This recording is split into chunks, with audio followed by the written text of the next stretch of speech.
All right, we're going to get going here this morning. Thanks everybody for coming. Welcome to Mintech's Ask Me Anything event. We hope these AMAs provide insight into the mind of company leaders and thought leaders by allowing members of the Minnesota tech community an opportunity to ask some questions about their roles, issues they deal with, and their lives. My name is Ray Hoover, and I'm the Membership and Sponsorship Director with the Minnesota Technology Association, and I'll be moderating the event today. We are very excited to have Scott Burns, the CEO of Structural, here with us. Hey, Scott. Hey, great to be here. All right, so first I want to cover some basic ground rules for everybody. All attendees, you're all muted, and after an introduction from Scott, you're going to be able to type your questions into the question window located in the dashboard on the right of your screen. So I'm going to kick it over to Scott. All right. Well, it's really good to be here, and what I thought we would do, just to kind of tee up the conversation today, is there are two topics that are really near and dear to my heart. One is building tech companies and the tech ecosystem in Minnesota, and specifically St. Paul's role in that. And then another is the work we're doing at Structural. So you can keep moving here. A little bit about my history. So I was born in northern Minnesota in Duluth. I moved out east. I used to be a downhill ski racer, spent some time out there, and then basically came back in 1997, had a year in Colorado as well. But what really rooted me in Minnesota and in our tech community was that in 2000, I was part of launching a company called GovDelivery. GovDelivery had a really simple concept, which was to help government and the public sector be as good at marketing flu shots as we are as a country at marketing things like shoes. So think about that concept, and particularly the power of it now. Many of you have gotten messages from GovDelivery telling you to move your car in a snow emergency, notifying you about flu shots, government benefits, DNR, and then GovDelivery grew over time after an initial exit in 2010 and continued growth through 2016 to have 1,000 customers, including every federal department. And so there's obviously a lot of messaging going out from GovDelivery today. We sold that company in 2016 after a very long run, and I'm no longer involved with it at all. It's flourishing in downtown St. Paul. It's now called Granicus. But I learned a lot over the time growing it. Number one, I really enjoyed being part of our tech community and learned a lot about what I thought were some opportunities in the tech community, and we'll talk about those observations in a second. And number two, just had an incredibly fun journey with the changes of our workforce over time. We were a majority millennial workforce by 2015, maybe a little even before that. We expanded the company to 250 people with offices in Europe, DC, New York, California, Wisconsin, and did a number of acquisitions as well. We had a software company and a media company under one umbrella. And also along the way, just like I enjoyed applying data and marketing techniques to helping GovDelivery serve its customers, I really worked hard to test ways to use data to help connect our team and our changing workforce at GovDelivery. And that really led me to a couple of observations after we sold in 2016 about things I wanted to work on. Number one, I really felt like St. Paul could play a more critical role in our tech ecosystem. And I know for the people who are on this call and part of Mintech, really, we all care about building our tech ecosystem and our innovation ecosystem. And so that was one of my observations as something I wanted to take on as an entrepreneur with still a lot of time left in life, because we started GovDelivery when I was quite young. And number two, from my observation at GovDelivery, I just believe strongly that the future of work is going to look a lot different than work in the past. And I was excited to act on that. So let's just talk briefly about St. Paul. Some of you may be very aware of the great things happening in St. Paul as a growing participant in our innovation and tech ecosystem. But there were three things we wanted to put focus on, and I'm just going to share what the ultimate actions were of the three things I cared about. One, strengthen the innovation ecosystem, bring in the ecolabs and the Securians and the public sector and the universities and colleges, and connect them with startups and growing tech companies, and do it in a way that created a stronger community. And so with the help of the city and the leadership of two mayors in a row, we launched something called Full Stack. And that actually is a partnership of public, private sector, nonprofit sector to basically strengthen that community and that ecosystem. Number two, downtowns are often a critical centering point for innovation ecosystems. And so we wanted to put more organized focus on downtown. And many people don't know this, but St. Paul didn't have any kind of downtown alliance or downtown council. And you see the clip on the right of the announcement of the launch of that back in 2018. That was a really exciting shift. And then third, centering the energy. And I got directly involved in this with the help and support of Ecolab and CEO Doug Baker. We repurposed Ecolab's headquarters when they moved their headquarters a couple blocks. We repurposed the old headquarters to create something called Osborne 370, which is now a center of innovation and jobs in St. Paul. Couple quick headlines from there, but some incredible partners in that arrangement, from real estate, local entrepreneurs, local leaders, and then we actually were able to bring in some really great tenants right away. You can hop to the next page. And it created notable momentum, and that momentum continues. A company called Reher moved into downtown St. Paul and has now been bought by Blackbaud and continued to expand. American Public Media opened a one-floor space in Osborne 370, and then a whole bunch of other companies, a spinoff from Ecolab called Smart Care. Bridgewater Bank opened a floor in the building and put a sign on the top that you might have seen. And so just it basically, by investing in the ecosystem and by investing in action to get momentum early, really feel like we've been able to do something special in St. Paul. And I'm really a believer that our tech ecosystem can't just be a 3-block square radius in the North Loop. It can't just be Eden Prairie. It needs to span, tech and innovation needs to span the entire Twin Cities. We're big enough to do it, and it's happening. So that's set of observations number one. I'd be happy to talk more about those. And then I want to talk about number two, the future of work observation, that it's going to be profoundly different in the future than it has been in the past. And I think we're really feeling that now. You can go to the next slide. I have these 3 beliefs about work that I think informed the work we did at Gov Delivery and the success we were able to have in a very complicated market and a complicated and growing business there. One is that a lot of people think of engagement as like a ping pong table or a survey they do or a set of actions that's a little more discrete. I think about engagement in the workforce, which everyone agrees that engagement creates productive, more successful companies, employee engagement. But I think of it as a combination of 2 things: empowerment and alignment.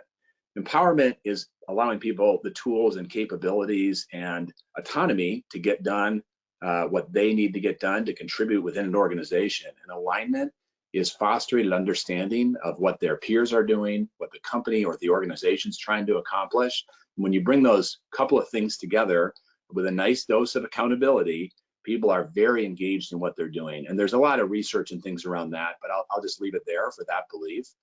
The second is that the future belongs to networks, not hierarchies. So a lot of companies put a lot of emphasis on their org chart and documenting the roles and responsibilities of everyone, but particularly in knowledge businesses, there's too much change happening in the skill sets of people to do that. We want stronger networks of people working together and not things that reinforce the hierarchy and sort of jam people's skills and roles into very narrow buckets. And the third is, I believe strongly in the democratization of data and knowledge, and that doing that and investing in that within companies creates stronger networks, creates the ability for people to feel empowered, and really kind of underlies the power of tapping into technology and change within the modern workforce. So let's move on to the next thought process here. I'm not going to read through these at all. I want to call attention to the observation at the right, though, from McKinsey, that the average knowledge worker wastes a day a week looking for the right people and information. Here are the results of the interviews we've done with clients and with folks within our network about this concept. And we hear about a continued reliance on tribal knowledge, struggle to navigate. A couple companies in town have told me it takes 10 years to get to know their companies well. Maybe you're working at one of those companies now. And this kind of frustration that you have to play detective within your own organization. You know there's someone who could help you, but you can't find them, you don't have access to them, and that's a real frustration. So as we look at the next kind of set of observations,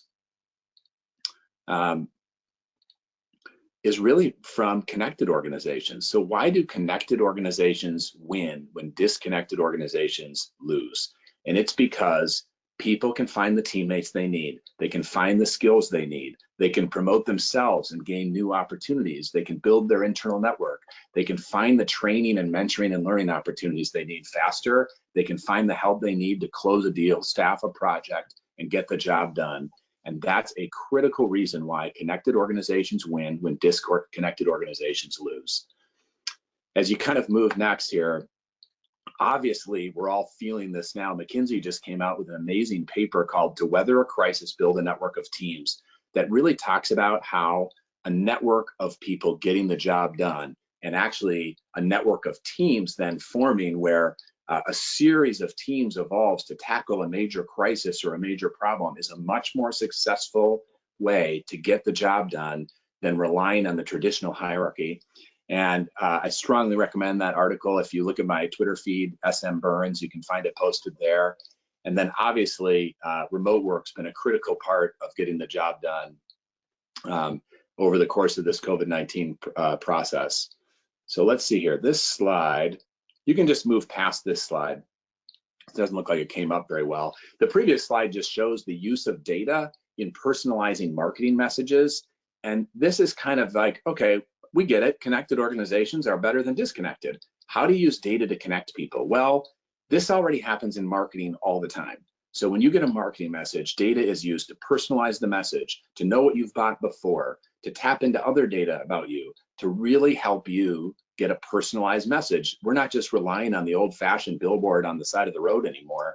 So marketing has used data to personalize things.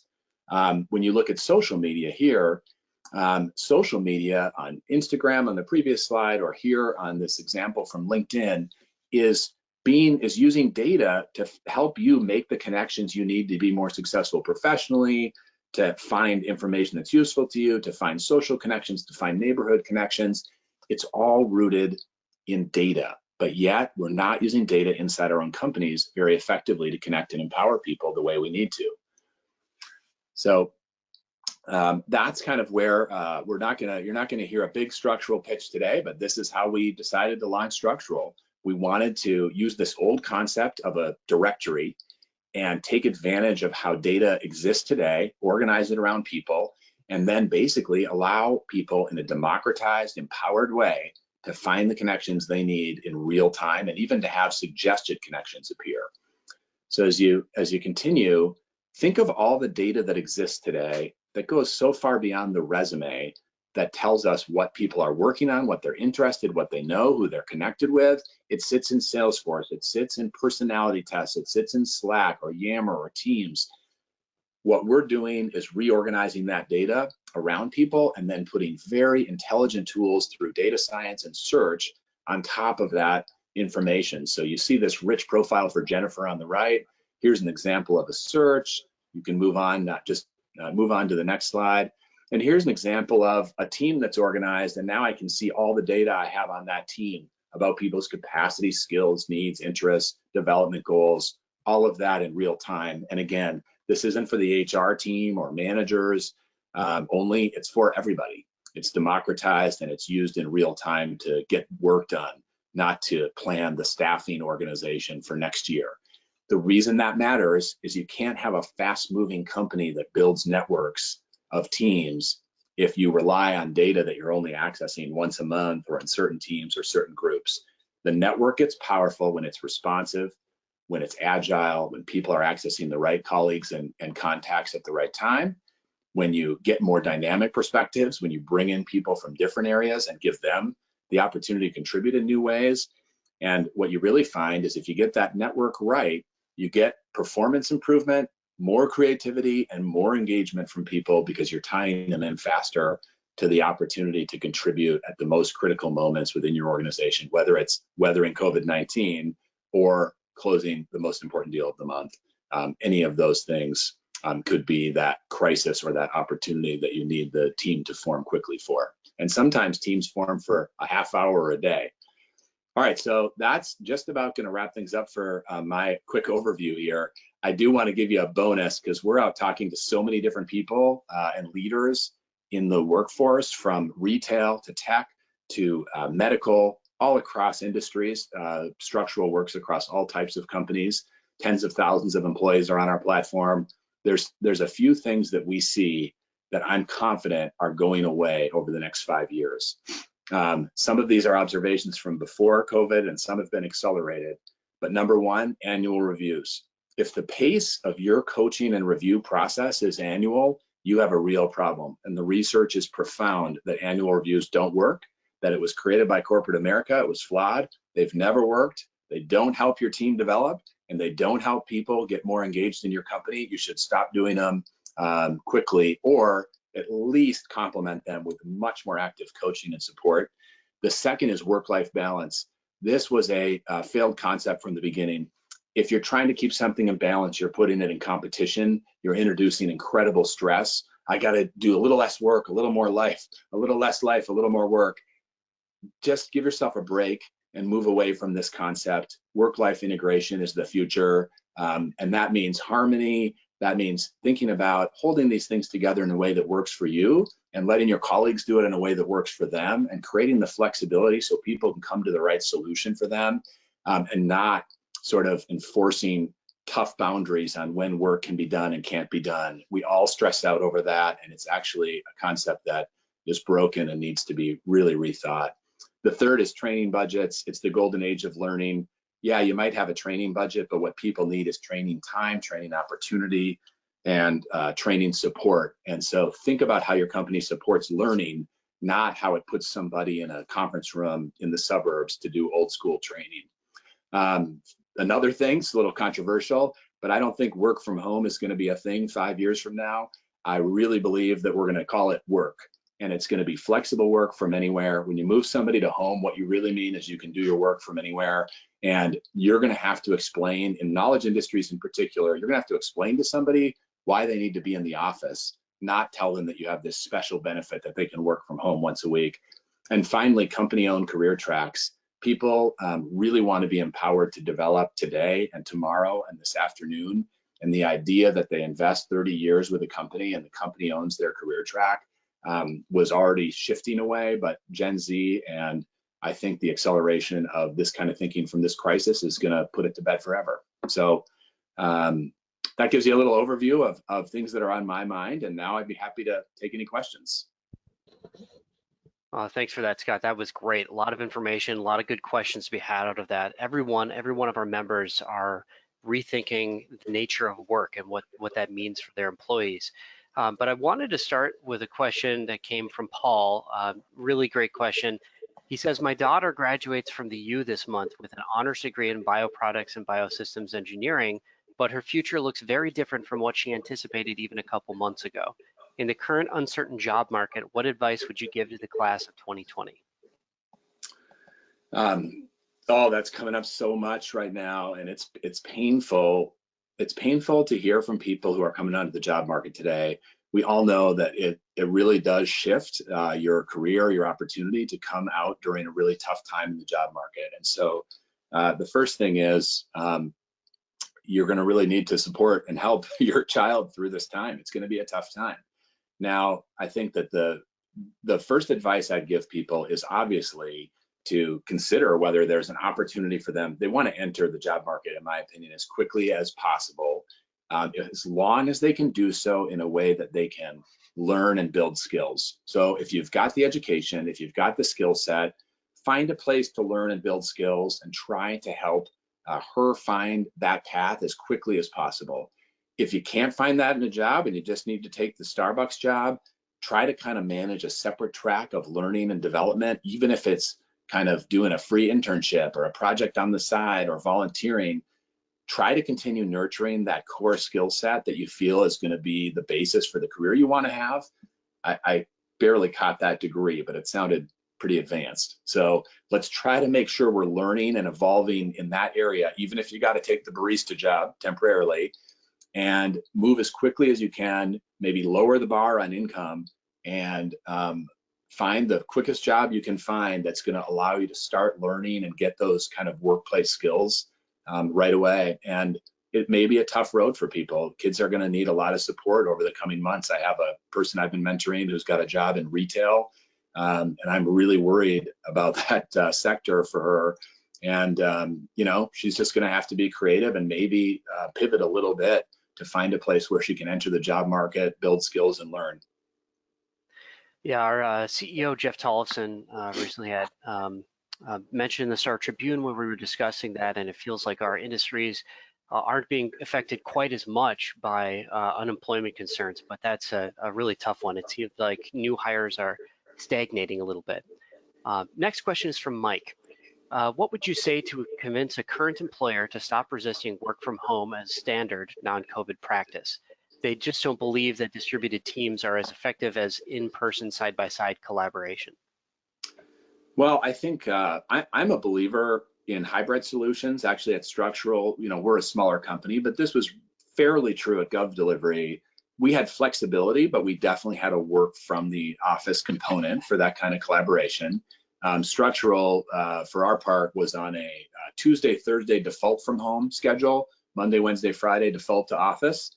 And that was working great for us. So I think considering hybrid solutions and those sorts of things is often getting your foot in the water, which a lot of people are doing now, is a good way to start the process. I think that the other thing is that your employer is mostly wrong. You know, what moved me towards a more embrace of flexible work is not my own intuition. Intuition is a fickle friend.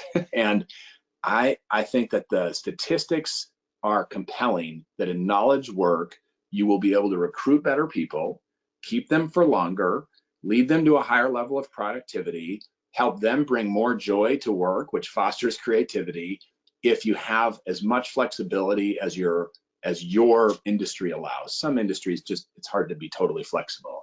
And so I think you use the statistics and the research, and then you use as much kind of toe in water experimentation as possible. And if you're passionate about this topic, just make sure those experiments are successful. Scott, we had another question come in that is very similar to this, and I guess extends that question. So how do you measure the impact of agility, employee engagement, and performance, especially considering some folks are going to be working remotely? Yeah, well, how do you do it all the time? You know, I think the first thing's like, are you doing it that well now? Or are you, you know, are your managers responsible for doing it using a certain set of tools? Do you have process? Do you have ways of measuring productivity now? And I think you really first should challenge yourself, how well are we doing that outside of work from home? Because it doesn't, you know, if you were just management by walking around, you can do a version of that and work from home, but I'm not sure that that by itself was a great strategy to begin with.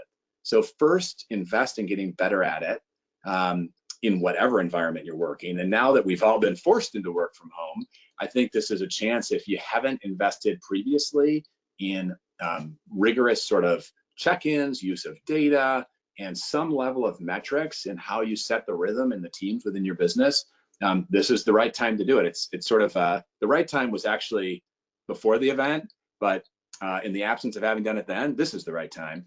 And I think you really just find the things you can measure, be honest that you can't measure everything, and then use sort of a lot of check-ins with the team. I'm a strong believer in a Monday check-in and a Friday check-in, where we check in with the whole team on Monday and then we kind of recap on Friday, not with the whole team, but often through writing.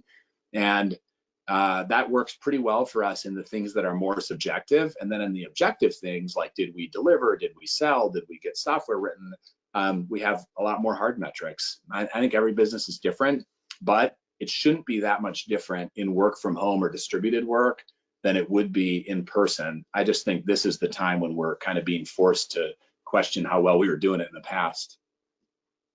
Scott, shifting gears for a second, I've got a question from Alan. Can other cities replicate what St. Paul has done by creating a downtown innovation center? What would you recommend all cities, or would you recommend all cities follow this model? That's a really good question. In a lot of ways, St. Paul was using some of the models of other places. So I researched and visited Boston, Baltimore, We researched Charlotte. I did not visit Charlotte directly. London, New York, San Francisco. We looked at a lot of different places and talked to somebody who had done it in a whole bunch of different cities. And what we found specifically with real estate and space, but this actually ties into some of the other points I made, is that what mattered a lot was flexibility. Well, so what mattered first is density. Having the right kind of businesses together has a lot of benefits. But one of the ways you do that is creating flexible spaces. So you have a mix of, co-work, small spaces, open spaces, built out office buildings people can move into pretty quickly, bigger leases that they can get in buildings of different sizes. So flexibility matters. We've invested heavily in that at Osborne. If you come in there, there's kind of open conference rooms. There's a flex floor that small companies can join. There's various forms of incubators in the building. So that's kind of the flexible component. And then community. So flexibility, density, community. Community tends to flow out of density. So if you have enough people around each other, they tend to sort of start to form community. And we saw that working in other places. And then I think you just have to adapt it to what is the need in your own environment. And I just believe strongly that at that point, you want to start with a glass half full. So whether you're trying to do this in Stillwater or Duluth or Charlotte or Shanghai, you start with what are our assets today? And our assets in St. Paul, we're Ecolab and Securian. We're an engaged public sector. We're the fact that we already had some great businesses there. We had great transit, a lot of good things going on downtown. And we felt like if we tripled down on downtown, we brought our corporate partners and our public sector to the table. And we sort of took an inclusive view of how we could bring people to the table, not just in terms of sector, but also from the standpoint of diversity and different groups of entrepreneurs, that we'd have a lot of success. But the actual assets in a different city might be different. So I would inventory your assets and then use these principles of flexibility, density, and community and move in increments. But I do think it's important as you move in increments to put some points on the board early. And that's what I put my most focused on with Osborne, is just get some good things happening pretty quickly. And between Osborne and all the events in town that Full Stacks help coordinate, I think we got the wins early, and that helped us get momentum and kind of move past the theoretical stage. Next question is from Heather. How might structural and the network of teams concept be combined with an organizational culture initiative? Well, that is a great question, Heather. And for me, again, every company is very different, right? So some companies, frankly, just don't need as much teamwork as other companies. Maybe you've got people in a narrow manufacturing role or a retail environment. There's still opportunities for teaming, but it might not be as aggressive as it is at a public relations firm or a tech company or a tech services firm or a large Fortune 500 company. So it varies by company. But I think when you kind of think of the intertwining of culture and the network of teams concept, and I encourage you to read the paper. The first thing is to make sure that you're really pushing on having a culture of autonomy, a culture of empowerment where people are allowed to make connections with each other, a culture of trust. And when you get those three components, that kind of empowerment, autonomy, trust, alignment of vision, I think that you make those investments before the network of teams is going to really work. And the reason is, and you'll see, again, this paper covers this well. I think a lot of our experiences will cover it well. You can't have a network of teams if everybody feels like they need to be on every team. So trust needs to be part of the formula. I also need to be trusted. If I'm a leader of an organization, I need to be trusted to put the right people on the team. And I need to trust the teams to operate and maybe come to conclusions I didn't anticipate. So trust matters a lot. Empowerment matters a lot. You have to let people get the job done within the teams, or the teams kind of become on paper only. They don't really have any relevance if they're not empowered to solve problems. So that's another reason why those cultural investments have to happen early. Now, I'll kind of try to jump to a couple specific examples. There are a small fraction of companies now, fewer than I would have expected when I went out and started talking about these concepts in the market, that will still say amazing things to you about how they deal with people. And you can tell that they don't really think of them as people. So one of the things I'll hear is, I don't want my people just going to talk to others without talking to me first. So think of that. That's the opposite of empowerment, right? I don't want Ray to talk to somebody on another team until Ray talks to me because I'm his boss. I got to control what Ray's doing. If your company has that kind of issue, then you got to invest in solving that culturally before you're going to really unlock the power of a network of teams. Network of teams is kind of PhD level, and you might still be in elementary school in your culture. So that's a simple example. If you do a survey of your people, and a lot of them complain about being siloed, not knowing what the company is really working on or what the organization really cares about and values, not being able to navigate very well, too much reliance on tribal knowledge, it's tough to onboard, it's very cliquey. Those cultural things are symptoms of areas where you need to invest in technology, in cultural change, and probably in manager empowerment and training too, to kind of break some of those old habits. And I think that that's more foundational than jumping straight to a network of teams concept. What I'd say is that a leader can often push to get a sort of network of teams concept going at a leadership level or a manager level before the whole culture might be ready to embrace it. And in doing so, maybe can help develop some of those habits that the leaders can, then invest in throughout the organization. So you don't have to do these things in a sort of 50-year slow process. You can try to do some on a one-off basis, get the network of teams going because you have to for now with the COVID response or something like that, and use that to identify some of the cultural bottlenecks you have, while also investing from the bottom up in cultural change that you need to empower people to get the job done without relying on this kind of traditional industrial age hierarchy. This next question is pretty similar. It's from Rebecca. And you talked a little bit about building strong networks within an organization. And I think this is directed at structural a little bit too. What are the elements of building strong networks externally, and are there limitations of relying on systems data to build the networks?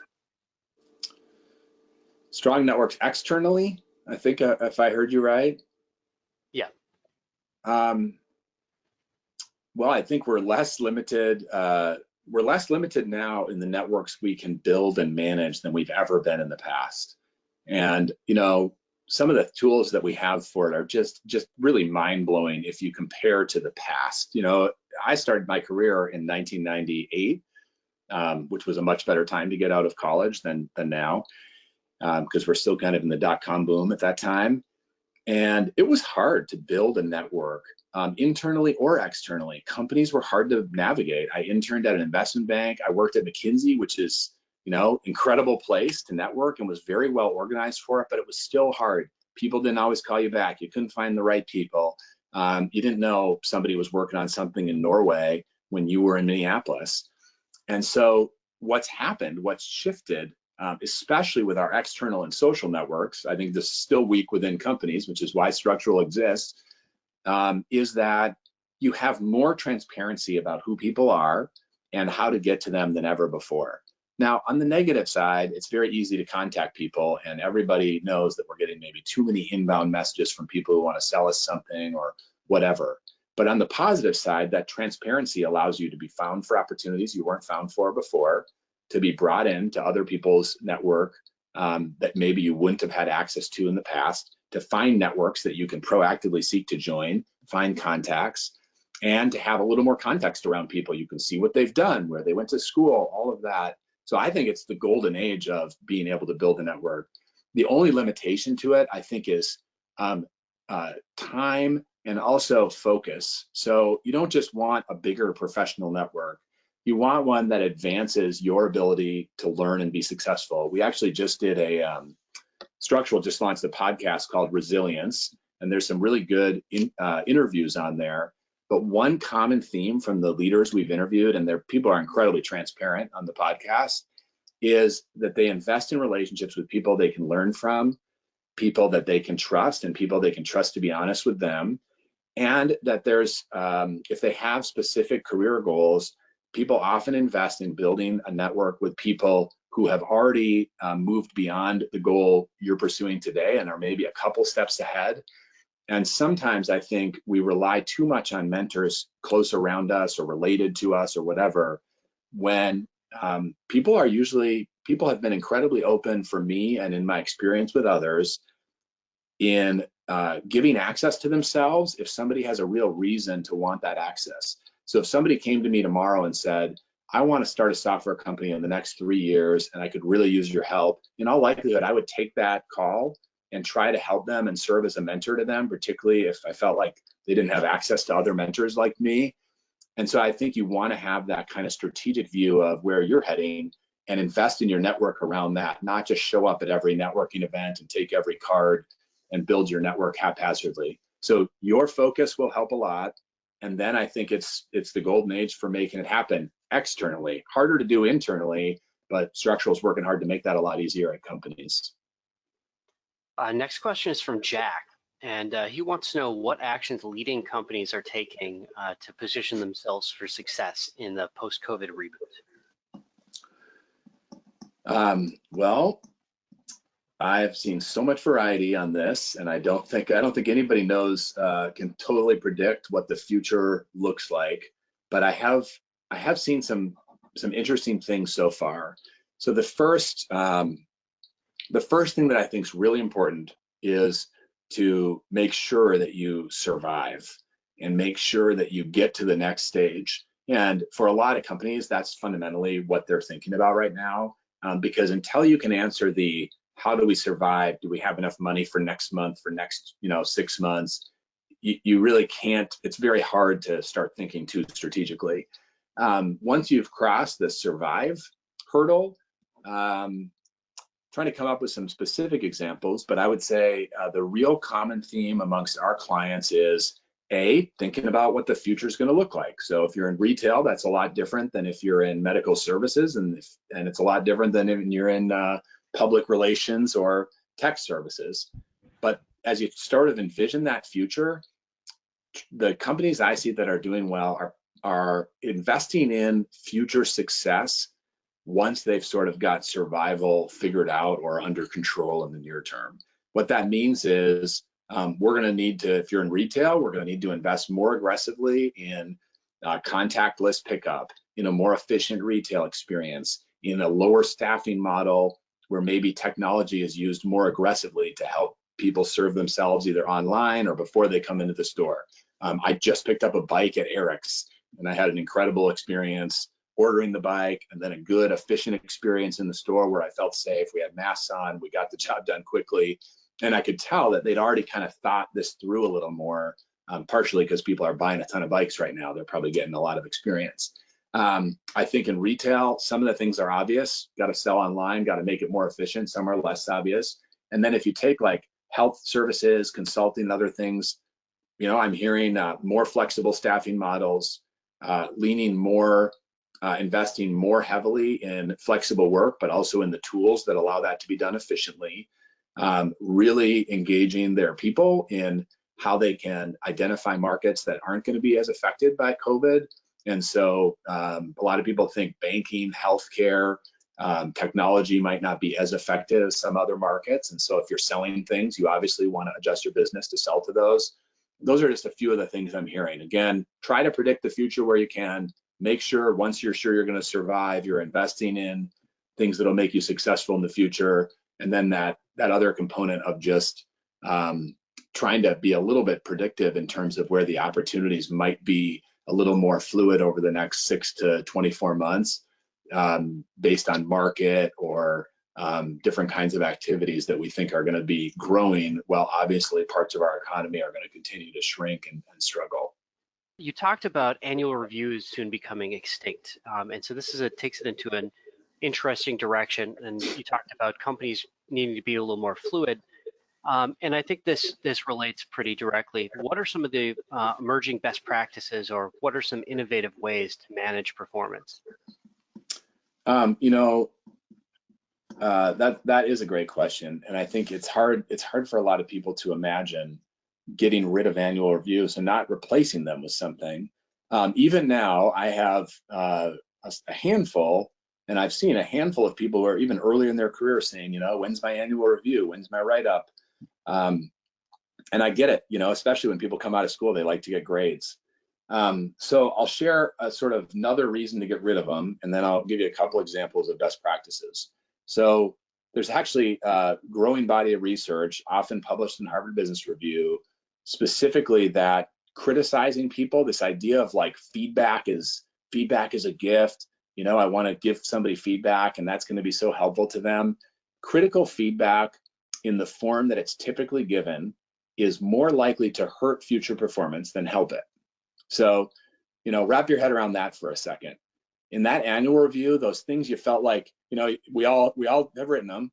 You write the things that are nice. Scott's done a good job. He's doing this well. He's doing that well. He's doing these things poorly. I'm going to sandwich those in the middle, and then I'm going to finish with he's doing these things well.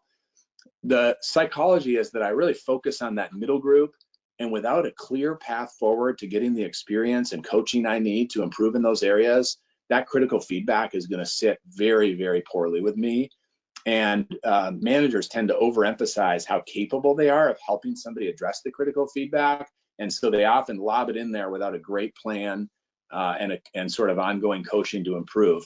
I'll also say that if it gets introduced for the first time in the annual performance review, that's like the absolute worst case scenario, that you would just drop it in there out of the blue. And so there's a lot of research around critical feedback's bad, annual reviews are bad, all these things don't work.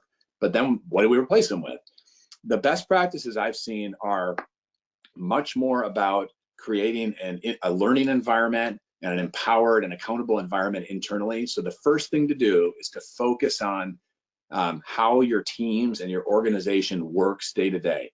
Are people accountable? Do they have milestones they're trying to hit? Are they aligned? Do they feel aligned? Do they know that they are attached to the overall company mission or the team mission? Those things are more important than did Scott get enough feedback on how he got the job done today, because you can't do the feedback without that other context. So the first thing is, I feel connected. I don't feel siloed. I feel respected by my manager. I feel psychologically safe to express my opinion on the team. I'm allowed to sort through things and navigate my own opportunities and to contribute in new ways.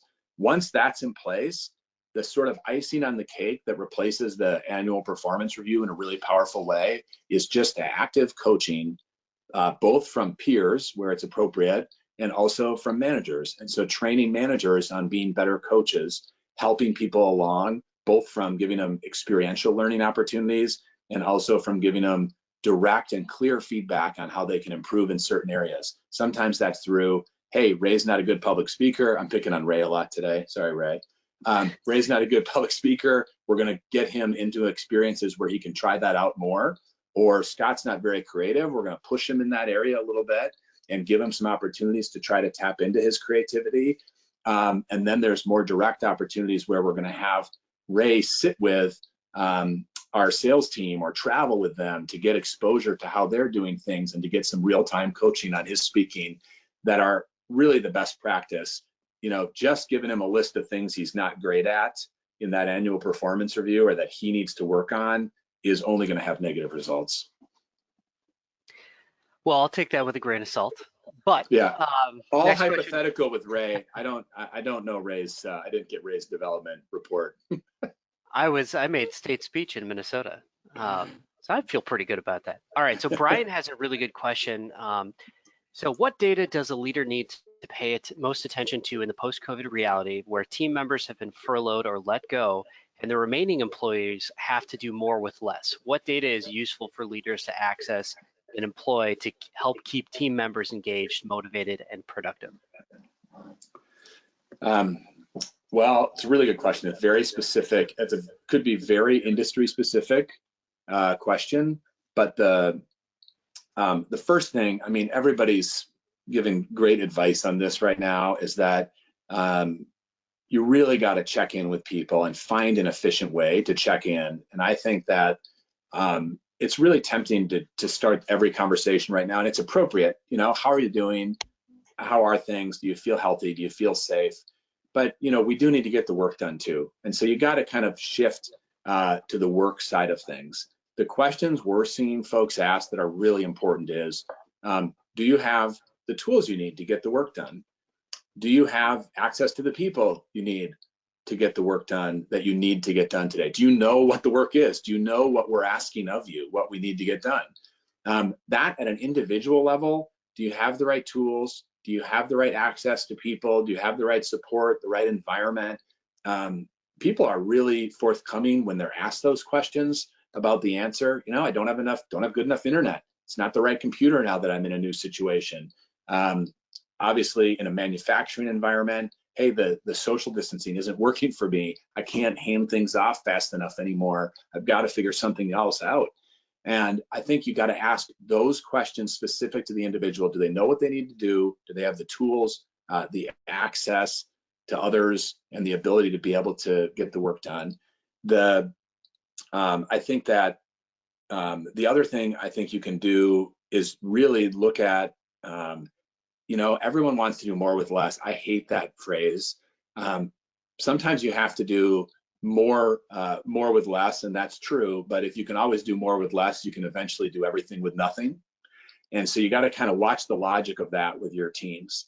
I think the first thing to do is to see if you can do less with less, but that group of things that you've hopefully narrowed down as a leader is more focused, more critical, more pertinent, more relevant. If you just go in and say, we're going to do everything we've done before, but with fewer people, that's not leadership. That's just a sort of short-term strategy. And you might be able to get a lot out of people in doing that now, but you got to start thinking about, are there ways we can shift the work so that we're asking them to do more important things with less, not more things with less. And so I would really watch as a leader the temptation to say, well, we had 100 people and we had 100 points of output. Now we're going to have 50 people with 100 points of output. Good luck, everybody. You got to kind of manage the list down a lot more effectively than that, or you're going to run into huge trouble. Scott, we are running out of time, so we're going to do two more questions. The first one, what was the largest lesson you learned at GovDelivery as it was growing? The largest lesson, it's actually why I like that network of teams paper so much, because it's, as usual, people with time to write these things bring together concepts a lot better than those of us who are in the trenches.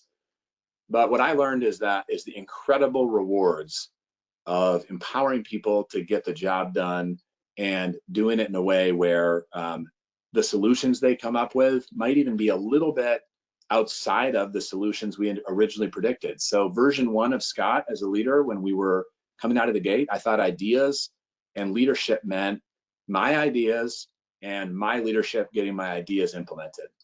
As we evolved to 250 people and a lot more success and growth over time that led to a great outcome for everyone, what we had is probably more like 150 leaders, and we had ideas that were often shifting and adjusting in real time to the market, and we empowered people to do more of that better. I'm not saying I was perfect. Nobody is perfect at that, but evolving from my ideas and using leadership to get those ideas implemented to, we have a big vision of where we're heading and we have some clarity. We've really invested in alignment and socialization of those kind of points of vision. And then we had the courage and the trust of people to make adjustments within it. And it really became a good network of teams getting creative things done and getting things done. If you're having success as a leader in a growing organization, great things you didn't even know about happen every day. And sometimes you don't even find out about them until a lot later. And that was the biggest lesson, is investing in empowerment at the team level rather than trying to federate my own ideas and work style down in a way that was more hierarchical. All right, and this last question, really important to Mintech, and just want your opinion on this. It's a great question. What are 3 things you think need to happen for the innovation ecosystem in the Twin Cities to be competitive with larger markets? Well, number 1, we're competitive now. And I just kind of reject the premise of the question for that reason.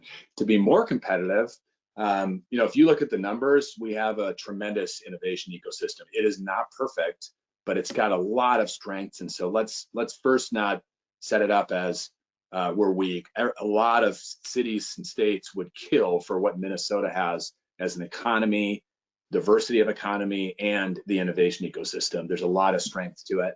But I think that the three things to make it even better, and obviously it could be a very tough 24 months to 5 years here in front of us. Number one, continued investment in getting more people off the sidelines to become innovators. We have all these incredibly talented people, but I think that we don't always make the path clear or obvious on how you leave Optum or United Health Group or Cargill to become an innovator. And I've seen some incredibly innovative people and very promising businesses come out of those places. So investing in people there, we've started it through Techstars, through all kinds of programs. Beta Bridge through beta.mn does it well, but we need 10 times more of getting more people off the sidelines to innovate and start startups, participate in innovation, et cetera. Number two, and it's kind of, again, with the corporate side of things, continuing to grow our ability to leverage those assets so that innovative ideas in those companies, partnered with those companies and outside of those companies, can leverage the fact that we have these incredible enterprises across industries in the Twin Cities. And then third, I think just a real moonshot project around education in innovative sectors. And so think about, and everyone talks about STEM, but in Indiana, they do two things I really like. One is they have a program of computer science in every school. I can't remember the grade, but they have computer science programming in every school in the state, or at least they're heading that direction. We definitely need to triple down on those kinds of investments. Music, arts, anything that fosters creativity, confidence, and kind of those synaptic connections in the brain are also incredible investments. So it's not just computer science, it's education generally really matters. And then tying that into internship opportunities, which Mintech's done a lot of work in this area, but I'll use Indiana as an example because we have an office there. They do a really good job with their intern program, getting people into companies and working on innovative things while they're still in college. And it creates a really nice pipeline for people. You mentioned there's a question earlier on what somebody's daughter's supposed to do coming out of college. And in Indiana, they've put a lot of emphasis on sort of mentorship and apprenticeship type programs. And if you look at what they do in Europe with that, it's there's, I think in Germany, there's between 10 and 25 times more apprenticeship opportunities per capita than we have in the United States. And we just have to get better at that. And the federal government's just flat out not going to lead. Minnesota's got to show the way and do it better than everyone. Well, thanks, Scott. And I do want to mention as well, in case that person is still on the line, Mintech has an internship program called SciTech. You should check out our website for that. It's funded through the state legislature, and it's a really great way to make sure that you're gaining employment in Minnesota. She would be eligible for that, and I can connect you with one of my colleagues if you send me an email. So that about wraps up our time. I wanted to make sure that I mentioned a few events we have coming up. If you enjoyed today's event, we have 3 coming up that are all virtual, and we'd love to have you participate. The first is a legislative session recap. It's called COVID and the Digital Divide. This discussion will cover the 2020 session, how COVID has impacted technology's use, and what will that mean for the 2021 session. Our panelists are Land O'Lakes CTO Teddy Bekele, State Representative Kristen Robbins, and Mintech's advocate at the Capitol, Doug Carnival. The second is our WLIT event on June 16th, held digitally for the first time. And the third is kind of a series of events that we're doing for the benefit of people to kind of get to know us a little better. We are going to be doing a series of events on our communities of interest. So we have a variety of communities driving research, conversation, and networking around peer groups and interests. And we're going to give presentations in early June on each community, and we'd love you to join us for those as you evaluate how to further engage with the Minnesota Technology Association. We're also doing a presentation coming up with DEED and some of our partners in the IoT space on digital jobs and safe work environments. We want to make sure that as workplaces start to reopen, companies are asking what technology could do to help keep workers and customers safe. Our tentative date for that one is June 11th. And then lastly, we've got our Techni Awards. The applications for those are going to open soon, and we want to make sure that your company can apply and to nominate partners and clients. and we'll be announcing a webinar soon for that to give you some insights on how that process works. And we'll keep everybody updated on the dates for those that we don't have them yet. So I want to thank you very much for all taking some time out of your day, and especially to Scott for joining us and answering some of these questions.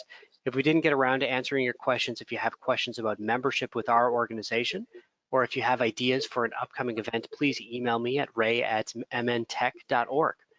Thanks for joining us. Thanks again, Scott, and everyone have a wonderful afternoon. Thanks, everyone. Thanks, Ray.